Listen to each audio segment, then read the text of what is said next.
আজকে জেনে নিব সুন্দরবনের কিছু ইতিহাস। সুন্দরবন হলো বঙ্গোপসাগর উপকূলবর্তী অঞ্চলে অবস্থিত একটি প্রশস্ত বনভূমি, যা বিশ্বের প্রাকৃতিক বিস্ময়গুলির অন্যতম স্থান। পদ্মা, মেঘনা ও ব্রহ্মপুত্র নদী ত্রয়ের অববাহিকার বদ্বীপ এলাকায় অবস্থিত এই অপরূপ বনভূমি বাংলাদেশের খুলনা, সাতক্ষীরা ও বাগেরহাট জেলার কিছু অংশ এবং ভারতের পশ্চিমবঙ্গের দুই জেলা উত্তর চব্বিশ পরগনা ও দক্ষিণ চব্বিশ পরগনা জুড়ে বিস্তৃত। সমুদ্র উপকূলবর্তী নোনা পরিবেশের সবচেয়ে বড় ম্যানগ্রোভ বন হিসেবে সুন্দরবন বিশ্বের সর্ববৃহৎ অখণ্ড বনভূমি।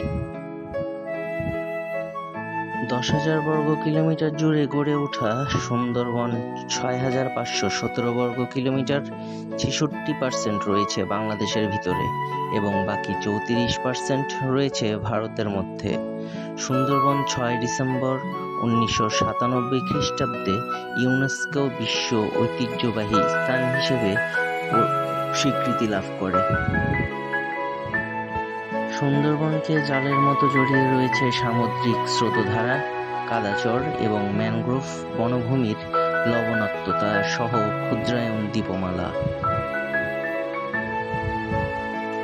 মোট বনভূমির 31% অর্থাৎ 1,874 বর্গ কিলোমিটার জুড়ে রয়েছে নদী-নালা, খাড়ি, বিল মিলিয়ে জলাকীর্ণ অঞ্চল।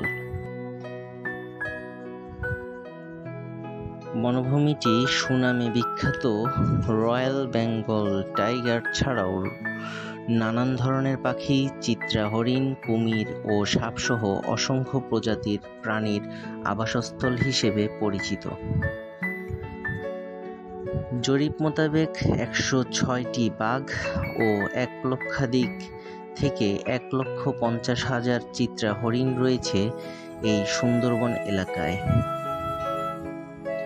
এখন সুন্দরবন এলাকায় 1992 সালের 21শে মে সুন্দরবনকে রামসার স্থান হিসেবে স্বীকৃতি লাভ করে। সুন্দরবনে প্রতি বছর হাজার হাজার পর্যটক ঘুরতে আসে। এখানে রয়েছে 290 রকমের পাখি, 120 ধরনের মাছ, 42টি স্তন্যপায়ী, 35টি সরীসৃপ এবং 8টি উভচর প্রজাতি সহ 453টি প্রজাতির বন্যপ্রাণীর বাসস্থান। সর্বাধিক প্রচুর গাছ এর মধ্যে সুন্দরী এবং গেওয়া অন্যতম এবং রয়েছে বাংলাদেশের সর্ব উত্তম মধু,